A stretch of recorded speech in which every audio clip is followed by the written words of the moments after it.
দেখো আজকে লাঞ্চের থালিতে কি কি নিয়ে চলে এসেছি। এখানে আছে ভাত, লাল শাক ভাজা, খুব ইউনিক কিন্তু এটা। এখানে পোস্ত আছে, বাদাম আছে, আলু আছে, অনেক কিছু আছে। এখানে হচ্ছে একটা পেঁয়াজ, লেবু আর কাতলা মাছ, আলু ফুলকপি দিয়ে ঝোল। এবারে খেয়ে ফেলি। এই লাল শাকের রেসিপিটা তোমরা মানে চাইলে শর্টসে পেয়ে যাবে, দেখো অবশ্যই ট্রাই করে নিই। তো লেবু চিপে নিই, লেবু ছাড়া আমি ভাবতেই পারি না। আমি ভাত খাবো, টক করে খেয়ে ফেলি। ইস, মানুষের ডালে অথবা ঝোলে নেয় লেবু, না, এ প্রথমেই লেবু নিয়ে নেয়, উল্টো চণ্ডী বলি ভাতটাকে না। আমি মেখে নিই আমি। শাক ভাজা লেবু দিয়ে কে খায়? শাক ভাজা খাবো, কি হয়েছে? আর লেবু সব কিছু চলে।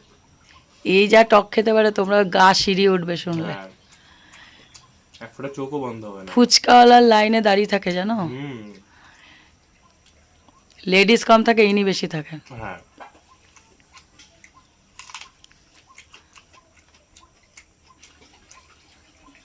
তারপর বল যা।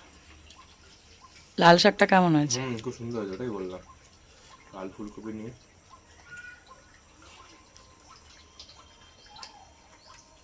ও চর্বিটা হেভি লাগে।